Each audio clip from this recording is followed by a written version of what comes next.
were missing in game number 1? What was it? Because I know what it was. It was the Nocturne. They left it too long. They should have just gone towards the Nocturne, you know? Oh, it was banned away to their merit, but as you said, it was banned away. So, to be fair, WE, so WE did the right thing, almost, I think, if I recall correctly, because FPX were locking in their full top side. I feel like WE should have locked in their full bot side. Instead, they kind of like double dipped, right? Went towards the cannon. That could have also made their life a little bit harder than it had to be. We'll see how things angle up, though, for game number 2's draft as we are here.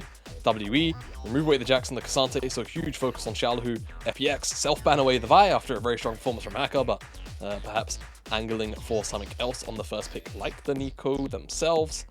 Depending on where WE go with this third and final ban. Plenty of picks up and available because we've seen bans towards the Azir and the Poppy as well. We could have a fairly overloaded draft with a lot of strong picks ready to be locked in. Kai'Sa's up. Yeah, take it away. Just Don't give first it a hope. pick. Yeah, no way you can. All right, so Kai'Sa, as you said, LeBlanc is another part of that overloaded draft, maybe for Shanks this time with Static Shift. Remember, guys, we are in 13-12 to the end of the season. No confirmations yet on playoffs. Hopefully, we're assuming it's 13-13, but we are still in massive Static Shift meta. Also, side note, when are we getting 13-14 in live client?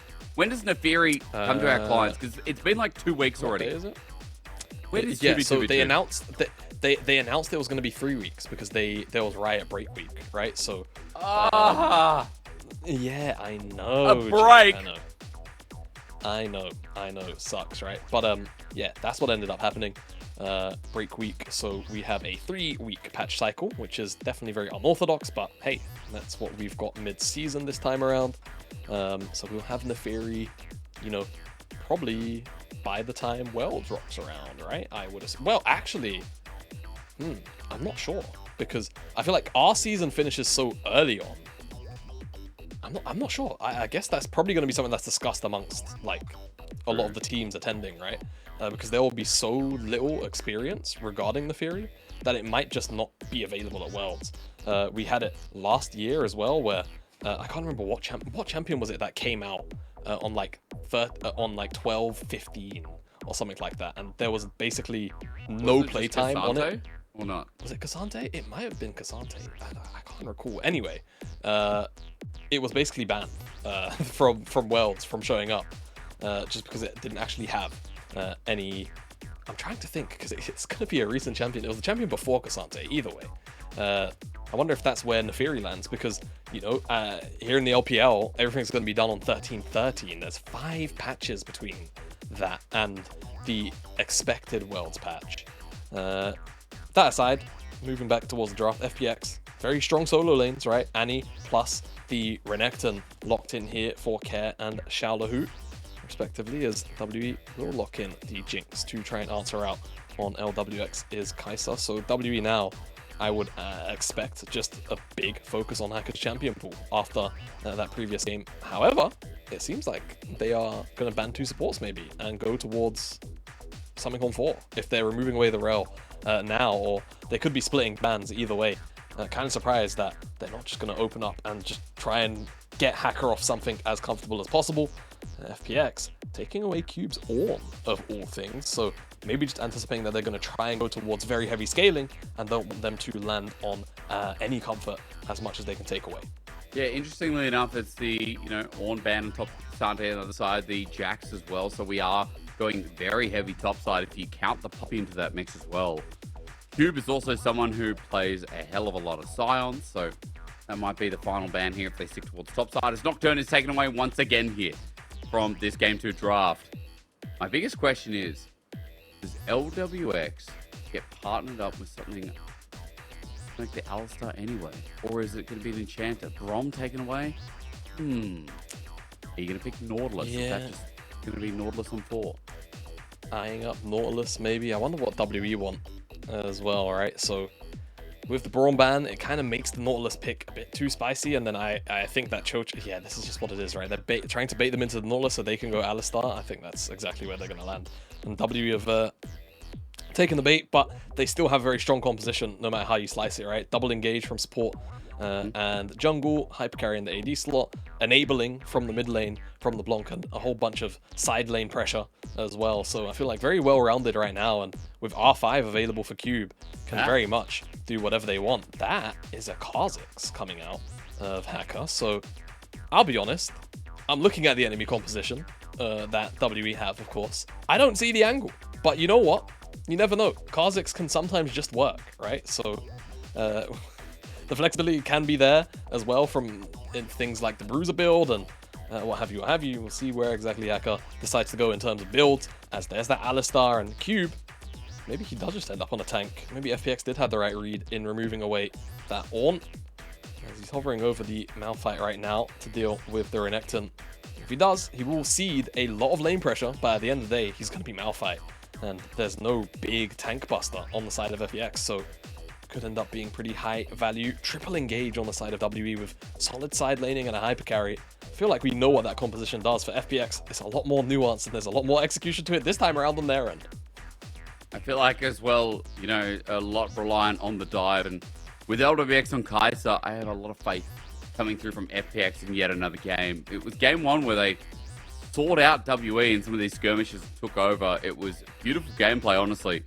WE were outclassed. Hopefully this time, with a bit more go buttons, a couple more tools, WE can find themselves a game 2 win and take us to a 3 in our home arena in this playoff team's one of their last series up against the Phoenix. You'd hope for something better. Otherwise, we are going to be concerned if this team can make it past the first round in playoffs. Right now, after game 1, that's what I'm thinking. Can this team make a run in our 2023 summer playoffs? Or are they just going to be left to the wayside and a world's chance taken with them as well? As over in Xi'an, I'm sure the fans will be getting geared up for this one. FPX try to finish their last series off with a bang. LWX on Kai'Sa, that's what I'm worried about. A world champion on Kai'Sa. No matter who it is, you kind of think, wow, Kai'Sa's the champion to carry. And LWX is a bloody good carry when he's in charge. He is. Let's see what FPX can do with this Kai'Sa pick. I feel like the rest of the draft is certainly very lane orientated and focused. There you go. See? Oh my god. How? They're actually they're outdone in their own arena. They're out of playoffs. I guess those are true fans, huh? Through the thick and the thin. FPX fans.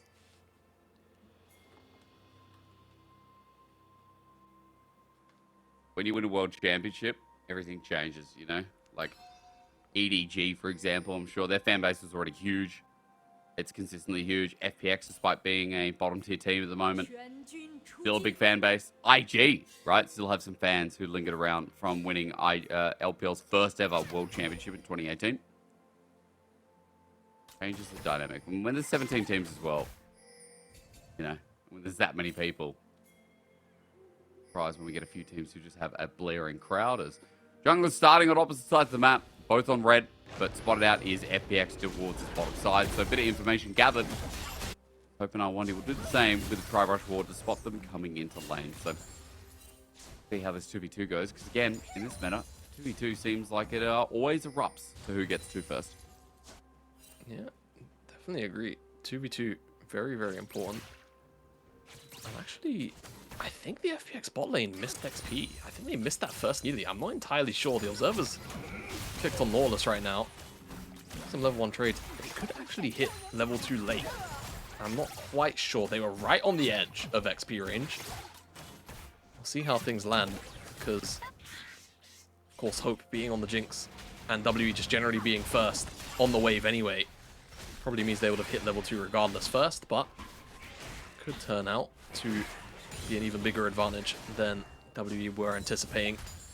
Jungles, both starting on their red sides and pathing respectively to the opposite side, so shouldn't be too much drama going on, as, again, you know, kind of the way that this matchup goes, you get Dredgeline as Alistar, you just kind of buffer the Q so that you knock Iwandi up, or knock the Lawless up, and there shouldn't be too much follow-up. And of course, if you overdive as the Nautilus, then you can even get, you know, headbutted back, or you just find a good combo like this. Ignite. Hope has to ghost away. He's also flashed as well. Double summoners. Heal burnt by LWX with Ignite from Chocho as well. So a bit of a misstep here from Hope, stepping too close to the turret, and LWX and Chocho are just there to punish. Yeah, great punish as well. We'll see what can come of that now. No summoners means Chocho can very easily just headbutt, flash, headbutt, pulverize, or even just like pulverize flash, right? So setup very easy to get down if Hope even missteps for a brief second and Hacker is in the area. But for now, he's on the top side of the map. Finish up his full clear, looking for the Skull Crab, looking for a bit of information. Maybe even the mid lane afterwards, right? Shanks. Even though he is on the LeBlanc, the guaranteed stun of Care does mean that you can certainly look to try and put a little bit of pressure down there. Who, meanwhile, dealing with Cube. I was noting that top side, bit of a CS lead building, but the wave is stacked up. Bot side, CS lead for LWX, but the wave also stacked up. And in the wrong way, because Hung's coming in. And this bottom lane could be in a lot of trouble. Flash still available here for LWX, but Permafrost one off being there. Is Chocho now in trouble as well? Zap connects, but Hung disengages. Worried about overstaying his welcome as he gets chunked on the way out. So at least getting a summoner here from the 80 carry is a big win for WE. Yeah, they haven't actually seen Hacker for a little while, I don't think. So just not willing to overstep their bounds and potentially have Kha'Zix come in and get a couple of cleanup kills if they end up kind of, you know, moving underneath the tower or something a little bit goofy like that. Definitely respect the discipline from WE. At the end of the day, they got LWX's flash. They can be happy with that as Hacker. It's one of those sad moments, you know, when you've got God View and you just watch a moment like this where Hacker's just kind of wasting a bit of time. Could be clearing through those jungle camps, but hey, maybe just... Oh, that's not great. That's not at all. Right. That's a flash from my Wandy, but he actually might be dead. He's slowed down. First blood. WE, that ward, that sucked. It wasn't in the bush the whole time. It looked like it was in the bush. It's there. Jake, oh well. That's Oh god. That's just what we call the diffy. The fact that it cost you a kill. Oh, Wait. and the picture. Hung. As a bottom lane, I would be so upset. I'd be like, dude, you missed the bush. But surely you'd say, hey guys, I missed the bush. My ward didn't actually go in. As Dominus in top side, Gallagher just pulling the trigger. Cube, will he have to flash? Minions block him! What was that minion block? He walked about a century around to get safely. He won't burn his summoner, but my lord, it was close. Yeah, it was very close. Minions, very irritating. Chocho will spot out. Now this is going on. Maybe Hacker can get to it in time. Does he want to give up his life? No, he doesn't. That'll be first dragon going over. What's the replay of? Observers! Stop it! Stop it! Oh man, that's rough. And you know the worst part is that like, Iwandi didn't have to hook. Like I think the wave was gonna bounce back on the next one. It's rough to wait, but you can just be patient. And they get punched very. The audience like, where? And even they were confused. That ward. Rough, really rough. There's some traditional outfits in the audience today. Not sure that's what I was. We're already at a festival, so I'm not sure if I'm missing something, if there's a holiday going on, but some cool outfits coming out of the crowd today. As Hung's back down bot side, Chocho is waiting. Hung This time there is no ward to this. Yeah, but the wave is thin. Can you really do this? I mean, they can try. Hung should actually just farm the wave, like low-key. He should farm the... He's gonna hit 6 if he does it. He should kill the wave. True. Like smite it. Yeah. Like soak that up, get level 6. Yeah, hello. And then dive. He's like, nah, forget it. I'm not moving at all. LWX in trouble. Now he has no cleanse. Trap set him down. Shanks comes in, gets the damage down. Chocho, meanwhile, helps get a trade as this turret dive's getting a bit janky. Shanks taking up so much. Chocho, when does he get 6 as he flashes away? He's pulling aggro quite well. This cow is annoying. Bumps him up as Hope is the one to take aggro in the end. It is a successful dive, but it costs quite a bit from WE. Oh my goodness me, that was very strange, wasn't it? Ked also just elected to stay here in the mid lane, and I think the observers are mad at him for doing it. Hacker's gonna farm some first strike gold here off of Cube. Cube has the flash. Cube is, Oh my god. Oh. What is this? Oh, yuck. So yuck. That wasn't great. He's I just 25 CS realized down. He's in the He's poo. 25 CS down. He's got using Doinby's skin. You know, did you ever see the interview on his stream? Doinby doesn't like his skin for some reason. Doesn't it's sad. You know, as a world champion, you'd think he'd love it. Yeah. Maybe they does it have a prestige version? It doesn't, does it? That Malphite skin. No? No. Yeah, just make it gold or something. You know, I feel like that would look a lot cooler. This is just me. He's got nothing. I mean, Dominus is huge. Shallow who just autoing. He might have something. Whoa, Almost. Okay. Under turret's a bit risky, but dead. Hacker's here. He is dead. He's dead? Yeah. He's W dead. gets rid of shields, by the way. So wait. Shallow who? W. Whoa, Hacker. Bye! Okay. Kind of strange way to execute it, in my opinion. Herald. But hey, you know, it gets the job done. No, keep the lane alive. No, I like this. If there's one thing, and if you are a jungler, please pay attention. If your top laner is winning lane, and it's better to keep them inside the lane because it's really early, don't drop the Herald and kill the tower, because you just end the laning phase. It's actually objectively worse than picking up the gold sometimes. So I actually like that discipline there from FPX. To just hold on to it. Look, like, Shallow who's got Gordrinker, Cube has Pammy Cinder and a cloth armor. Like, what is he supposed to do at that point? Also, like, you can actually a 40 put Cube CS further lead. behind. Dude, it's a 40 Yeah, CS lead, and 40 CS lead. he just denied another wave. So further to your point, yeah, it is so rough up there. And while this Herald goes bot instead towards LPX and Chocho, who were having a rough time in lane, and I only say that because of the dive, because their CS is completely fine. That means FPX will be in charge yet again. Dude, this early game is massive. This early game is almost a 3k gold lead. Like, is WE just in the sin bin today, or FPX just playing that well at the end of the split?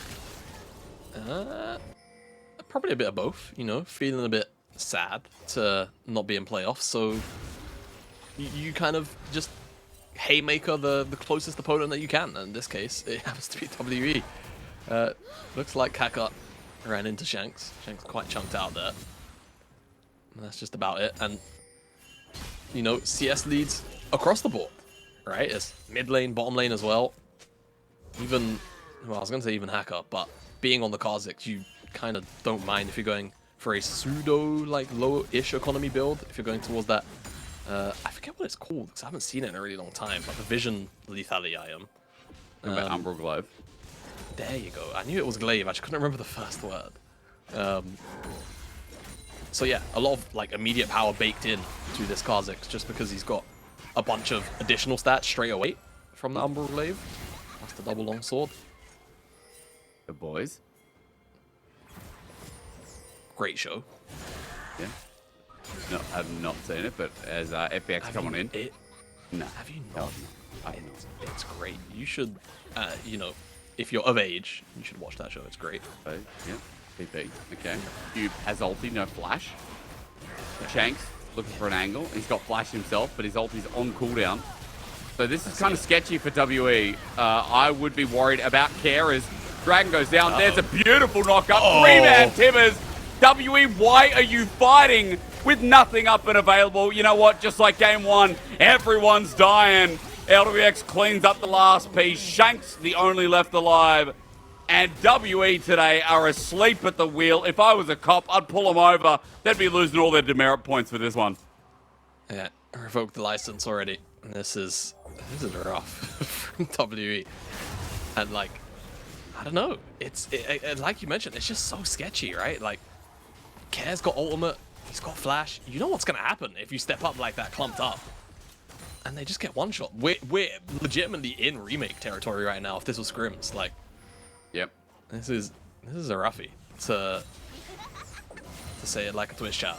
And FPX can kind of, even though again when we came into this one, we was talking about the draft, was like, hey, you know, WE it's kind of one-track mind, but also very easy to execute comparatively to their previous draft as well.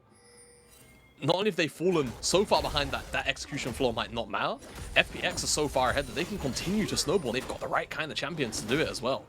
Across the board, right? Renekton now inside the jungle, taking away camp. Sure, he might miss a wave, but he's taking away from WE, which is going to feel quite rough. He should be able to dash. I think he's still dash. Slice and dice. He gets double slice and dice. Cube doesn't have ulti, remember. Shank's going to be hoping for something here as the chain follows through. Dominus almost off the cooldown, but Shallow, who, even though he heals up and heals up again, and slice and dices again, it takes a lot of commitment. Shut down over to Shanks. That's good, but the problem is we're still in a plating world for the next 50 seconds. Bot is freelo for LWX, and you have to remember that Hope doesn't even have his first item. Is mid now getting dove. I'll hold on that point because Hope is going to be resetted. Hacker looking for another. How easy is this? Hacker, though, with the double turret shot, will die as hung. Will actually pick up 2. So nicely done in the end from WE, but still the result was the same. Bot's open, mid still a kill. And as Teleport saves topside turret, FPX still with a 4.5k gold lead. Like, yeah, WE need more. Yeah, you know what? I respect that from Hacker, you know? It has a bounty, decides to die, and give it over to the tank on the enemy team, as opposed to, you know, one of the carries. So, yeah, it's just a bit of foresight as look at this engage from Cho. Respect. 3-man knock up. Somehow didn't hit Hope, but then 3-man Tibbers as well follows up. Do you know who does hit Hope? Shallow, who just kind of. Why did Cube ulti the Renekton? Don't ask questions you don't want the answer to. All right, but how about that? As oh my god, everything gets dropped on the Hope's head. The stopwatch comes out. That's great, but then amidst that, Hacker unfortunately ends up taking tower aggro off the reset from the stopwatch. Not quite on the ball with the communication in terms of, hey, Cho, you need to just whoa this guy real quick after the stopwatch. Very hard to make communication like that work, to be fair, so you can't really blame him. Look at Malphite's cute dance on the recall. At least he's got that going for him, right? Oh, I mean, Doomby had that going for him, to be fair. But yeah, you're right. Hey, another turret went down. Well, that's no big surprise, is it? 5k. We're back to 5k. And you got to remember, while Shanks will get this turret himself, he's the only one who's really getting gold in this team. Denying minions, cool. But Shanks, as he pulls this up, will be the first turret for WE. Well, second Herald is in hand from Hacker. So we're just waiting for potential inner turret that will be threatened with. Uses the back for now, won't be top side. Could be something towards bot as they are gearing up for Dragon in a minute. You have to remember that FPX are the ones with the gold lead. The 2-item Kai'Sa, a full item ahead of Hope right now. Even 2 items on Hacker versus 1 in jungle. Like, there are big discrepancies to talk about as LWX gonna get ultied. He didn't take cleanse in this game. Is that disrespectful? Well, as he ulties out, they're not dead. Hope has to dive. He gets the trade, but look at how long they stuck around. Caird teleported in. I wonder he could be next, but I mean, they just couldn't finish the deal. You know, you brought it up earlier, and it is a great question. Why doesn't LWX have cleanse here? If he has cleanse, he kind of just removes the, well, one of the 2 things, or 3 things, I guess, that makes his life kind of miserable. This is a dive onto tank. Dead. Yeah, but remember, it's Nalstar as he's taking up turret shots for now. Hacker just uses that pressure, and Jojo lives to get the inner turret towards mid. Cube zoned out as well. Rocket! Yeah, thumbs up. Of course you do. Of course you do at this point. Oh, goodness me. It's too early in the morning for me to have my blood pressure raised like that. But hey, FPX get 2 towers, right? It's all off the back of excellent time buying from LWX. W might get this dragon because there's a lot of resets coming out from FPX and they don't really have the tempo right now to contest this dragon. So, all right, he took the words right out of my mouth. Objective bounty, extra 500 or 600 gold, whatever it is, across the team. Big, right? That's the first step. It's like, do you ever play Black Ops 1? Yes, of course I did. Am I escaping the prison? Yeah. Who didn't play Black Ops 1? Yeah, continue. Look with Mason. I don't know. We're in a time where, like, if if I'm on like TikTok, for example, and I end up on Call of Duty TikTok, which happens because I play a lot of Warzone in my spare time. So, you know, phone. I'm not saying it's listening, but by the way, we'll talk about this replay first. WE, you know, good dive, great dive. Heal keeps LWX alive long enough for him to cast the ultimate, and then hope he's able to flash forward and get one more auto attack off, as maybe we don't get to talk about Call of Duty or TikTok or anything like that because there's scuffling going on. Chocho. I mean, again, Hope has ulti. Because it's funny. That's why. Oh, that's right. Yeah. Dude, come on, get with the times. All right, like, dude. If like coming back to it, if you haven't played Black Ops 1, come on. Call of Duty now sucks. Like, it is actually rubbish. I've got the new one. Is the new one Warzone actually, or what? What? No. Well, I will actually. I'm going to do some defending for a second. The new Modern Warfare campaigns, because the new Modern Warfare campaigns are actually kind of good. Are you talking about They're Black not like Ops 4 or not? No. Modern Warfare. I'm talking about Modern Warfare right? 2019, and I'm talking about Modern Warfare, the one that came out last year. Yeah, that's the one I got. Rubbish. Absolute you didn't like rubbish. You didn't like this stuff. Oh, it doesn't matter, I'm not saying dude. it's the most well-written thing in the world, but it was fun. At least in my opinion. Anyway, it was sucks. great. But anyway, flash from Shanks.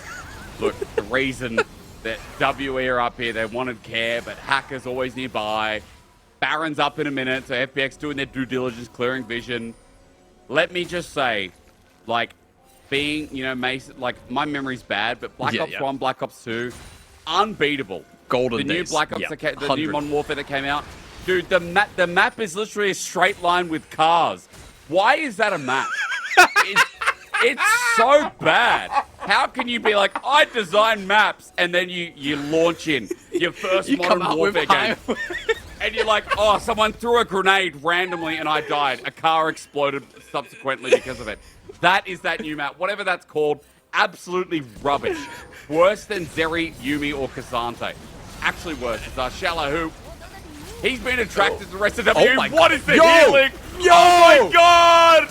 No way! Renekton. Yeah, the map is even worse than that. That's the perspective. No, that map is awful, by the way. We're not going to talk about that triple kill. That was a lot of healing, and no one had any heal. That's all the analysis you're getting out of me. Seeing how this one's going. Oh, wait. Oh, he'll go in. There is analysis. Oh. Watch him jump. No. I want to just use Q as well. Shallow Who with the flank. The poke is there. LWX in range. Waiting for the blast cone. Not going to take it in the end. As FPX now have a free Baron. This is clinical. Like, coming back to the game, getting out of some rubbish COD for a second. FPX have been so good from start to finish in this series. Like, it's such a shame that they're out of playoffs because I think this team right now is in better form than WE by far. Yeah, you know, I think it's safe to say they're executing this game like Task Force 141 executes game plans, I think. That's what's going on. So, why does Xiaolahu not die? A case study by me, Jamada. Gore Drinker? Nope. Call the meat Q last second before he dies. I didn't catch how low he was when he cast it, but then Gore Drinker, and yeah, he was 35 HP. Managed to cast the Q last second. Huge stuff. Nuts. Yeah. It's such a shame, you know. WE felt like they had a pick. They thought they had a pick. Everyone at home thought, yeah, this is going to be a kill. But then that happened, and WE back to square one. In fact, even worse because it's almost a 10k gold lead for FPX at 21 minutes into the game. We were expecting maybe a stomp from WE, maybe a 2-1. But this has been it all FPX all the time. And yeah, again, I said FPX, your dog on cue. As soon as I talk about FPX, he barks. He loves them. He's an FPX fan. That's great to know. You know, you know, Shanks took a sharp inhale after that one. Care is great sidestep. Flash. Okay, stuns up as well, but Death Charge makes it hard to avoid. He got Zhonya's. 3 members here, ulti as well. Care will still die eventually. But your base. Your base is dying. It's fine. Look, okay. If getting that one Cloud Dragon with objective bounties was step 1, which is secure the keys, they just got a tower on the top side in the pick. if I recall correctly, step 2 was like Ascend from Darkness or something like that. Maybe it was step 3. So now, if that's step 2, step 3 is get Shanks on the side lane and just let him push. Yeah, there you go. That's step 3. And then you get gold, you get more items. They're actually, you know, when you take a zoom out for a second, despite the 9k gold deficit that they're in, it's just the one item in top and bot, you know. If they can somehow remove those specific roles from the game, you know, maybe they just press all their R keys on LWX, right? Remember, he doesn't have cleanse. True. Maybe it's doable. You know, I'm just, you know, I'm huffing on the copium right now. You are indeed. I don't know what's going into your airways right now, but man, you know, WE, it's optimism, right? It's a 2-item jinx, yeah, but 3 items here on LWX. Almost 3 on Care. Shala, who is close to G8. But I see where you're coming from. I just want to see what happens from here as hackers track the wrong brush. They waited. They find him in an instant. Hope comes in with a rocket, but it's now about Shanks getting out as LWX ulti straight away. Flashes. Hits Hung, but remember, no cleanse here. As he gets locked on down, they need to take him out, but still, even with the depth charge coming later, LWX lives on to tell the tale. LPL Kaisers, man. What's going through their veins? I don't know, but he's raining fire on WE. And that's step 3, by the way. Oh, the Penta was so close. Cares trying to end the game. I don't think he's going to be able to. Or maybe the teleport. Is that on Tibbers? No, it's on the super minion. He'll be able to do it. Death time is quite lengthy. And this will be a 2-0 for FPX, Jake. How? I mean, this is a playoff team. WE, go back to the board and check out what's going on, because this out of the running team just knocked your socks off in a 2-0. FPX's last series until 2024. And we are blown away with the potential that this team can show us next year. What an excellent showing, right? It feels like so many of these teams that are knocked off and knocked out of playoffs very early on, just with no weight on their shoulders of trying to make the bounce back happen. Pulling out a couple of, I mean, this is so close in the table that you can't technically call it an upset, right? But by potentially, you know, standards, right, of where the potential ceiling could be for WE, certainly is one. And they get 2-0'd in a very, very dominant fashion from FPX. So take that bow. A really great job. And yeah, definitely kind of sad that we won't see, you know, this organization until 2024 and maybe even the lineup, right? Things often change so much between, you know, hell, spring and summer, let alone summer into spring, right? So we'll see who will end up returning. For WE, though, that's a huge loss, because not only is it a 0-2, it's a 0-2 at a time where, you know, you need potentially every win that you can get, every individual win, because of how close everything is between 7th and 10th. But now, going into your final game, which is, I think, I want to say it's tomorrow. I don't even think there's much time. Like, I got you. You're against BLG, so you're probably, I'm not, you know, not to say that it's a guaranteed loss, but BLG have been the taxman this time around. So yeah, the likelihood is you're gonna go into that series with the expectation that you're gonna lose. You have to pull out a huge upset to at the very least hope now that you don't maybe drop down to that 10th place, because you have NIP playing later on today, and then of course RNG still have their series against LGD. So that's another series again where LGD are expected to lose against RNG, right? So things look kind of bad now that you take this 2-0 loss against a team that had nothing in the running for them. Yeah, and it's just kind of crazy to me that, like, WE, this playoff team has, you know, suffered so much today, and I think we're really hyped up about their potential. We just come back to the drawing board of like, well, is reality that they're going to suffer. Jamada, I was looking at something else in the meantime. You know what I was searching?